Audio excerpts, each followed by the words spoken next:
സൃഷ്ടാവായ ദൈവത്തിൻ്റെ അതിധന്യമായ നാമം വാഴ്ത്തപ്പെടുമാറാകട്ടെ. യേശുക്രിസ്തുവിൻ്റെ ദൈവത്വം, തൃത്വത്തിലെ ഐക്യത എന്ന വിഷയമാണ് ഇവിടെ നമ്മൾ വിചിന്തനം ചെയ്യാൻ കർത്താവ് ശരണപ്പെടുന്നത്. മത്തായി എഴുതിയ സുവിശേഷം 16-ാമത്തെ അധ്യായം 15, 16, 17 വാക്യങ്ങൾ. മത്തായി എഴുതിയ സുവിശേഷം 16-ാമത്തെ അധ്യായം 15, 16, 17 വാക്യങ്ങൾ.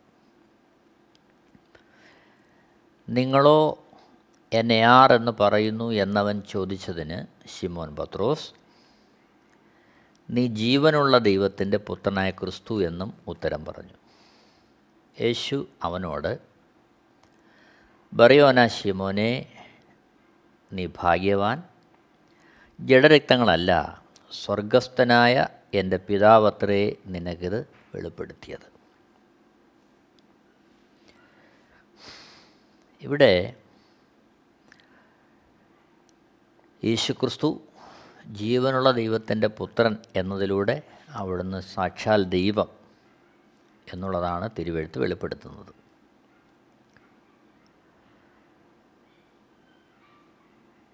അതിൽ പിതാവിൻ്റെയും പുത്രൻ്റെയും പരിശുദ്ധാത്മാവിൻ്റെയും ആളത്വം മൂന്നായിരിക്കുമ്പോൾ തന്നെ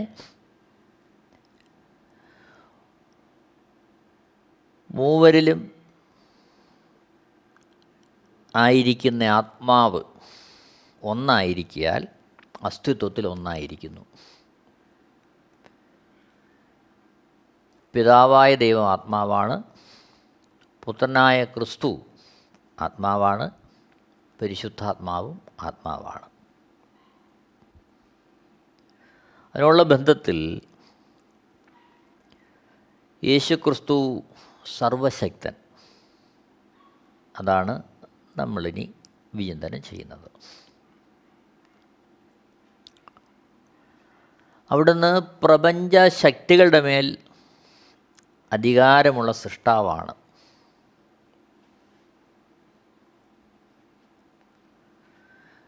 പഴയ നിയമത്തിൽ വ്യത്യസ്തമായ സംഭവങ്ങളിലൂടെ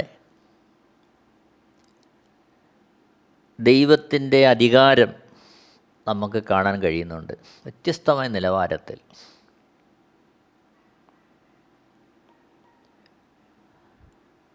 അതേ അളവിൽ തന്നെ യേശുക്രിസ്തു പ്രപഞ്ചത്തിൻ്റെ മേലുള്ള അവിടുത്തെ അധികാരത്തെ വെളിപ്പെടുത്തുന്നുണ്ട്.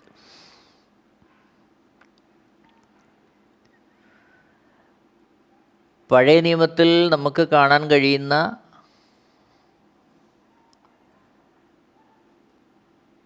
വ്യക്തവും സ്പഷ്ടവുമായ ഒരു അനുഭവമാണ്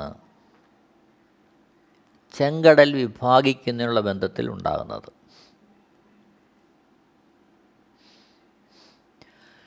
മിസ്രൈമിൽ അടിമത്തത്തിലായിരിക്കുന്ന ഇസ്രായേൽ ജനതയെ അവിടെ നിന്ന് പുറപ്പെടുവിച്ചു കൊണ്ടുവരുമ്പോൾ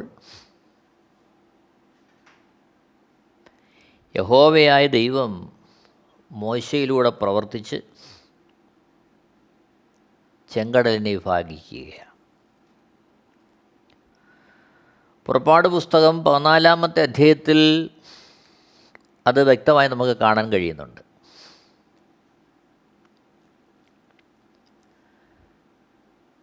പുറപ്പാട് പുസ്തകം 14-ാമത്തെ അധ്യായം 15 മുതലുള്ള വാക്യങ്ങളിൽ ഈ സംഭവം നമുക്ക് വായിക്കാൻ കഴിയും.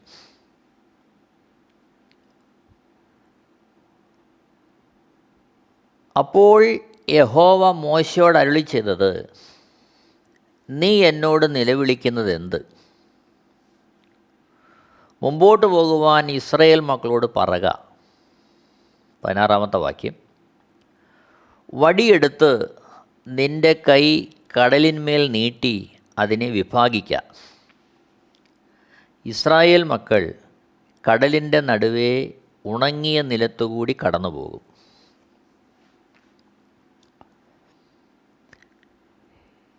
21, 22 വാക്യങ്ങൾ. മോശെ കടലിന്മേൽ കൈനീട്ടി. യഹോവ അന്ന് രാത്രി മുഴുവനും മഹാശക്തിയുള്ള ഒരു കിഴക്കൻ കാറ്റുകൊണ്ട് കടലിനെ പിൻവാങ്ങിച്ച് ഉണങ്ങിയ നിലമാക്കി. അങ്ങനെ വെള്ളം തമ്മിൽ വേർപിരിഞ്ഞു. ഇസ്രായേൽ മക്കൾ കടലിൻ്റെ നടുവിൽ ഉണങ്ങിയ നിലത്തുകൂടി നടന്നുപോയി. അവരുടെ ഇടത്തും വലത്തും വെള്ളം മതിലായി നിന്നു. മിസ്രൈമ്യർ പിന്തുടർന്നു.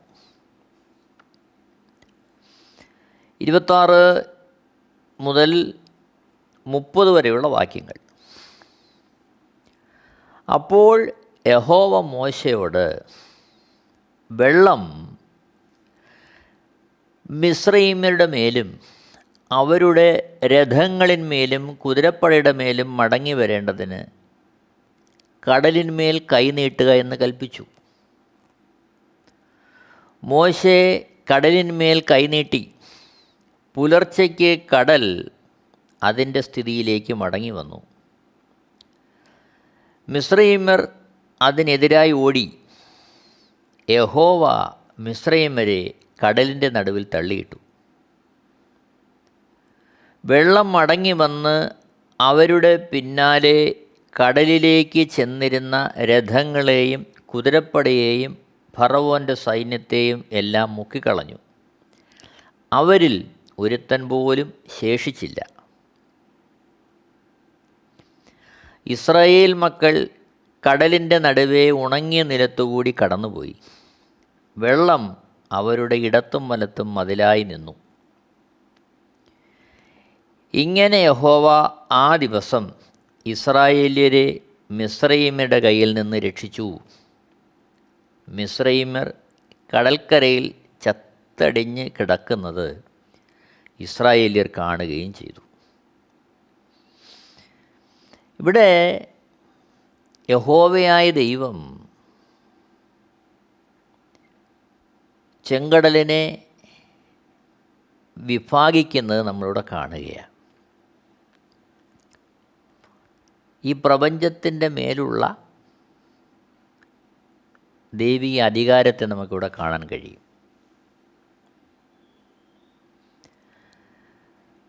മത്തായി സുവിശേഷം 8-ാമത്തെ അധ്യായം 23 മുതൽ 27 വരെയുള്ള വാക്യങ്ങളിൽ യേശു ക്രിസ്തു കാറ്റിനെയും കടലിനെയും ശാന്തമാക്കുന്നത് നമ്മൾ കാണുന്നുണ്ട്. 23 വാക്യങ്ങൾ. അവനൊരു പടകിൽ കയറിയപ്പോൾ അവൻ്റെ ശിഷ്യന്മാർ കൂടെ ചെന്നു. പിന്നെ കടലിൽ വലിയ ഓളമുണ്ടായിട്ട് പടക് തിരകളാൽ മുങ്ങുമാറായി. അവനോ ഉറങ്ങുകയായിരുന്നു. അവർ അടുത്ത് ചെന്ന്, കർത്താവേ, രക്ഷിക്കണമേ, ഞങ്ങൾ നശിച്ചു പോകുന്നു എന്ന് പറഞ്ഞ് അവനെ ഉണർത്തി. അവൻ അവരോട്, അല്പവിശ്വാസികളെ, നിങ്ങൾ ഭീരുക്കൾ ആകുവാൻ എന്ത് എന്ന് പറഞ്ഞ ശേഷം എഴുന്നേറ്റ് കാറ്റിനെയും കടലിനെയും ശാസിച്ചപ്പോൾ വലിയ ശാന്തതയുണ്ടായി.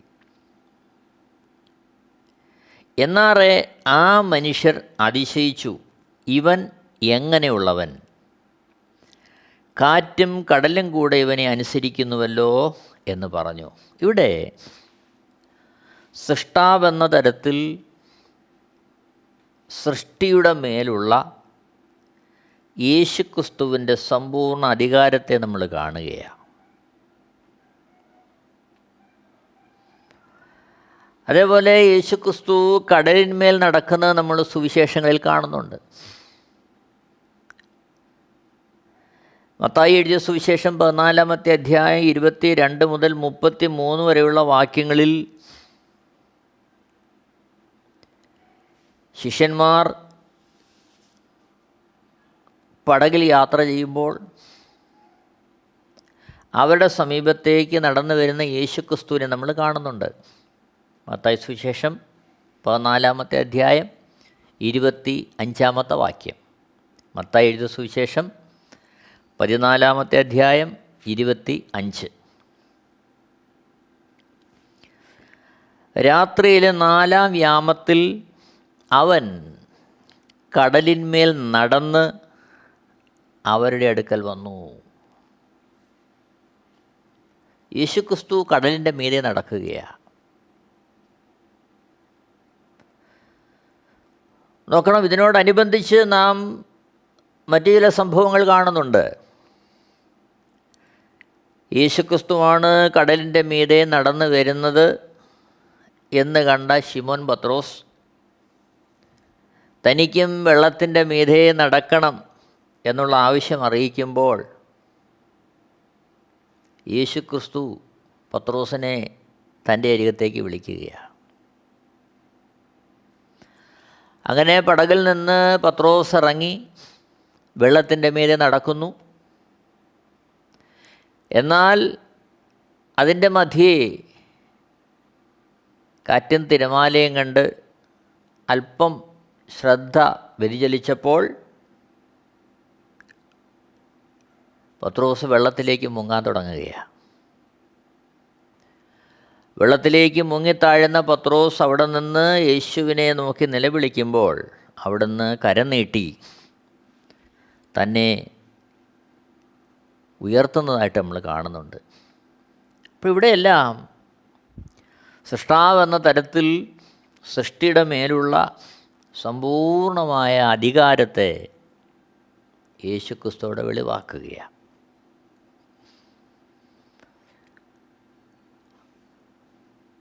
അതേപോലെ ജീവജാലങ്ങൾ യേശുക്രിസ്തുവിൻ്റെ വാക്കനുസരിക്കുന്നതായിട്ട് നമ്മൾ കാണുന്നുണ്ട്.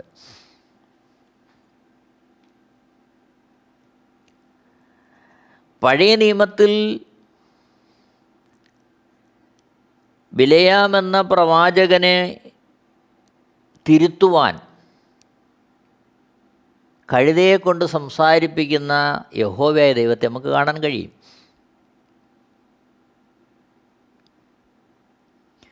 സംഖ്യാപുസ്തകം 22-ാമത്തെ അധ്യായത്തിൽ ബാലാക്കിൻ്റെ പ്രലോഭനത്താൽ ഇസ്രയേൽ ജനത്തെ ശപിക്കുവാൻ ബിലെയാം പുറപ്പെടുമ്പോൾ ആ ബിലെയാമിനെ തിരുത്തുവാൻ കഴുതയെ കൊണ്ട് ദൈവം സംസാരിപ്പിക്കുകയാണ്. സൃഷ്ടിയുടെ മേലുള്ള ദൈവത്തിൻ്റെ അധികാരം.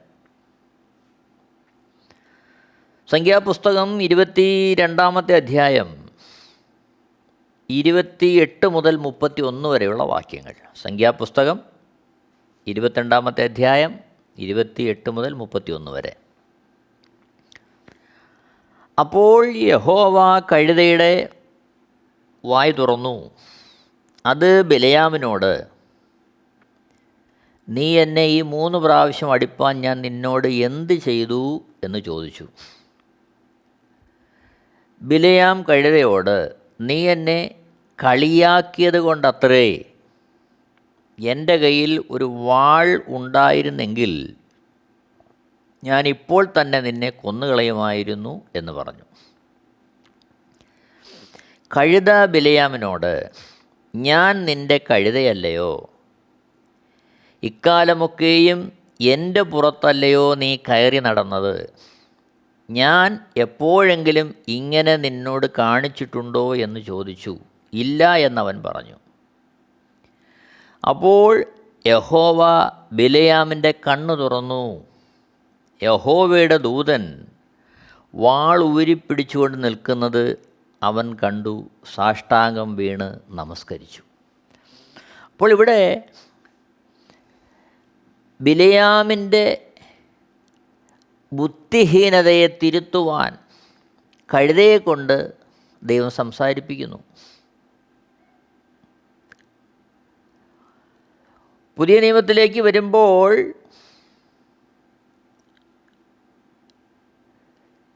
പത്രോസിനും യേശുക്രിസ്തുവിനും കൊടുക്കുവാനുള്ള കരം മത്സ്യം എത്തിക്കുന്നതായിട്ട് നമ്മൾ കാണുന്നുണ്ട്. മത്തായി എഴുതിയ സുവിശേഷം 17-ാമത്തെ അധ്യായം 24 മുതൽ 27 വരെയുള്ള വാക്യങ്ങൾ. മത്തായി എഴുതിയ സുവിശേഷം 17-ാമത്തെ അധ്യായം 24 മുതൽ 27 വരെ. അവർ കഫർന്നഹൂമിലെത്തിയാറെ ദ്വിദ്രഹ്മ പണം വാങ്ങുന്നവർ പത്രോസിൻ്റെ അടുക്കൽ വന്നു. നിങ്ങളുടെ ഗുരു ദ്വിദ്രഹ്മ പണം കൊടുക്കുന്നില്ലയോ എന്ന് ചോദിച്ചതിന് ഉവ്വ് എന്നവൻ പറഞ്ഞു. എങ്കിലും നാം അവർക്ക് ഇടർച്ച വരുത്താതിരിക്കേണ്ടതിന് നീ കടലിലേക്ക് ചെന്ന് ചൂണ്ടലിട്ട് ആദ്യം കിട്ടുന്ന മീനിനെ എടുക്കുക. അതിൻ്റെ വായ് തുറക്കുമ്പോൾ ഒരു ചതുർദ്രഹ്മപ്പണം കാണും. അതെടുത്ത് എനിക്കും നിനക്കും വേണ്ടി കൊടുക്കുക എന്ന് പറഞ്ഞു. അപ്പോൾ ഇവിടെ യേശുക്രിസ്തുവിനും പത്രോസിനും കൊടുക്കുവാനുള്ള കരം ചതുർദ്രഹ്മപ്പണം. ആ സമയത്ത്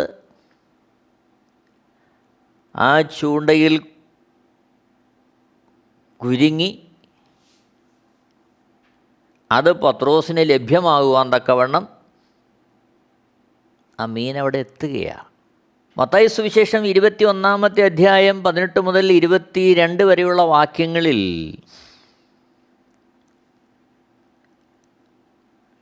ഫലം ഇല്ലാത്തതിനാൽ യേശുക്രിസ്തുവിൻ്റെ ശാസനയാൽ അത്തിമരം ഉണങ്ങിപ്പോകുന്നതായിട്ട് നമ്മൾ കാണുന്നുണ്ട്. മത്തായി സുവിശേഷം 21-ാമത്തെ അധ്യായം 18 മുതൽ 22 വരെയുള്ള വാക്യങ്ങളിൽ 18-19 വാക്യങ്ങൾ. രാവിലെ അവൻ നഗരത്തിലേക്ക് മടങ്ങിപ്പോകുന്ന സമയം വിശന്നിട്ട് വഴിയരികെ ഒരത്തിവൃക്ഷം കണ്ട് അടുക്ക ചെന്നു.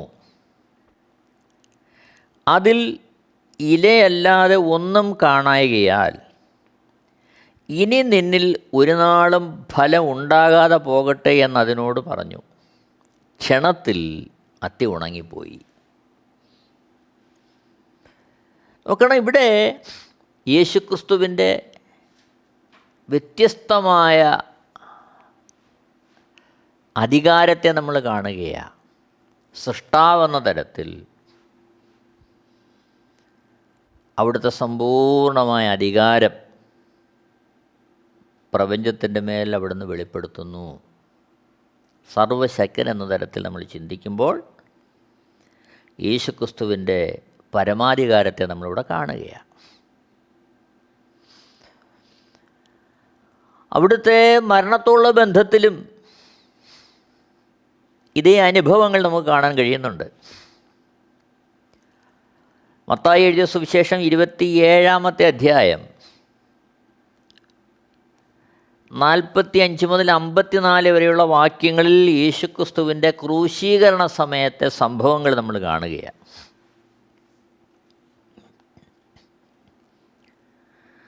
അമ്പത് മുതൽ 54 വരെയുള്ള വാക്യങ്ങൾ. യേശു പിന്നെയും ഉറക്ക നിലവിളിച്ചു പ്രാണനെ വിട്ടു. അപ്പോൾ മന്ദിരത്തിലെ തിരശീല മേൽ തൊട്ട് അടിയോളം രണ്ടായി ചീന്തിപ്പോയി. ഭൂമി കുലുങ്ങി, പാറകൾ പിളർന്നു, കല്ലറകൾ തുറന്നു. നിദ്ര പ്രാപിച്ച വിശുദ്ധന്മാരുടെ ശരീരങ്ങൾ പലതും ഉയർത്തെഴുന്നേറ്റ് അവൻ്റെ പുനരുത്ഥാനത്തിൻ്റെ ശേഷം കല്ലറകളെ വിട്ടു. വിശുദ്ധ നഗരത്തിൽ ചെന്ന് പലർക്കും പ്രത്യക്ഷമായി. ശതാധിപനും അവനോടുകൂടെ യേശുവിനെ കാത്തു നിന്നവരും ഭൂകമ്പം മുതലായി സംഭവിച്ചത് കണ്ടിട്ട് അവൻ ദൈവപുത്രനായിരുന്നു സത്യം എന്ന് പറഞ്ഞ് ഏറ്റവും ഭയപ്പെട്ടു. ഇവിടെ നോക്കണം, യേശുക്രിസ്തുവിൻ്റെ ക്രൂശ് മരണത്തിൽ അവിടുന്ന് ജീവനെ പിതാവായ ദൈവത്തിൻ്റെ തൃക്കരങ്ങളിലേക്ക് സമർപ്പിക്കുമ്പോൾ യെരുശലേം ദേവാലയത്തിലെ തിരശ്ശീല മേൽതൊട്ട് അടിയോളം രണ്ടായി ചീന്തിപ്പോവുകയാണ്. യാതൊരു ബാഹ്യശക്തികളുടെയും പ്രത്യക്ഷമായ ഇടപെടലില്ലാതെ ദേവാലയത്തിലെ തിരശ്ശീല അതിവിശുദ്ധ സ്ഥലത്തെ വേർതിരിച്ച് നിർത്തുന്ന തിരശ്ശീല മേൽതൊട്ട് അടിയോളം രണ്ടായി ചീന്തിപ്പോവുകയാണ്. അവിടെ ഭൂമി കുലുങ്ങുന്നു, പാറകൾ പിളരുന്നു, കല്ലറകൾ തുറക്കുന്നു, നിദ്ര പ്രാപിച്ച വിശുദ്ധന്മാരുടെ ശരീരം പലതും ഉയർത്തെഴുന്നേൽക്കുന്നു. യേശുക്രിസ്തുവിൻ്റെ പുനരുത്ഥാനത്തിൻ്റെ ശേഷം കല്ലറകളെ വിടുന്നു. വിശുദ്ധ നഗരത്തിൽ ചെന്ന് പലർക്കും പ്രത്യക്ഷമാകുന്നു. നോക്കണം, ഭൂമിയുടെ ഈ അവസ്ഥാവിശേഷം കണ്ട ശതാധിപനും അവനോട് കൂടെ യേശുവിനെ കാത്തു നിന്നവരും ഇതൊക്കെ കണ്ടിട്ട് പറയുന്നു, അവിടുന്ന് സാക്ഷാൽ ദൈവപുത്രനായിരുന്നു. ലൂക്കോസ് എഴുതിയ സുവിശേഷം 23-ാമത്തെ അധ്യായം 44-45 വാക്യങ്ങളിൽ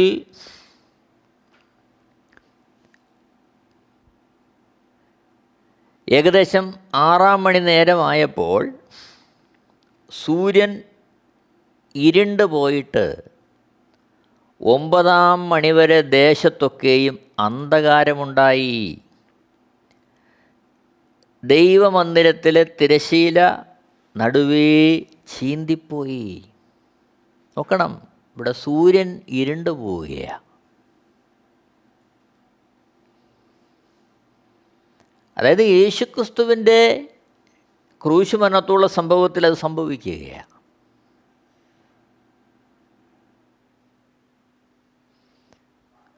പ്രപഞ്ചശക്തികളുടെ മേൽ, പ്രപഞ്ചത്തിൻ്റെ മേൽ യേശുക്രിസ്തുവിനുള്ള അധികാരം നമ്മളിവിടെ കാണുകയാണ്. യോഹന്നാൻ എഴുതിയ സുവിശേഷം 10-ാമത്തെ അധ്യായം 17-18 വാക്യങ്ങളിൽ യേശുക്രിസ്തുവിന് അവിടുത്തെ ജീവൻ്റെ മേലുള്ള അധികാരത്തെ അവിടെ രേഖപ്പെടുത്തിയിരിക്കുന്നു. യോഹന്നാൻ എഴുതിയ സുവിശേഷം 10-ാമത്തെ അധ്യായം 17-18 വാക്യങ്ങൾ. എൻ്റെ ജീവനെ വീണ്ടും പ്രാപിക്കേണ്ടതിന് ഞാൻ അതിനെ കൊടുക്കുന്നത് കൊണ്ട് പിതാവ് എന്നെ സ്നേഹിക്കുന്നു. ആരും അതിനെ എന്നോടെടുത്ത് കളയുന്നില്ല, ഞാൻ തന്നെ അതിനെ കൊടുക്കുന്നു. അതിനെ കൊടുപ്പാൻ എനിക്ക് അധികാരമുണ്ട്, വീണ്ടും പ്രാപിപ്പാനും അധികാരമുണ്ട്.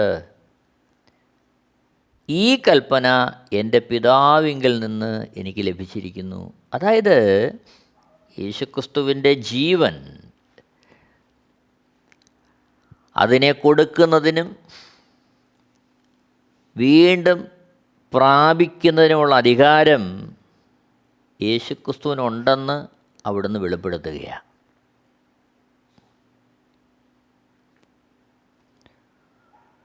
നോക്കണം, അവിടുന്ന് മരണത്തെ തോൽപ്പിച്ച് ഉയർത്തെഴുന്നേൽക്കുകയാണ്. യേശുക്രിസ്തുവിൻ്റെ സർവശക്തൻ എന്ന നിലയിൽ അവിടുന്ന് മരണത്തെ തോൽപ്പിച്ച് ഉയർത്തെഴുന്നേൽക്കുന്നു.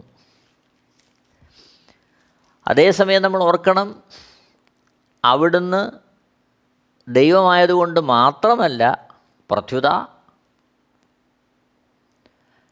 മാനവകുലത്തിൻ്റെ രക്ഷയുള്ള ബന്ധത്തിൽ ദൈവവചനവും ദൈവവ്യവസ്ഥയും ആവശ്യപ്പെടുന്ന സകല അനുസരണവും അവിടുന്ന് നിവൃത്തിയാക്കിയതിന് ശേഷമാണ് മരണത്തെ തോൽപ്പിച്ച് ഉയർത്തെഴുന്നേൽക്കുന്നത്. അപ്പോൾ തന്നെ മരണത്തെ തോൽപ്പിച്ച് ഉയർത്തെഴുന്നേൽക്കുവാനുള്ള ആ അധികാരം യേശുക്രിസ്തുവിനുണ്ട് എന്ന് നമ്മൾ കാണുന്നുണ്ട്.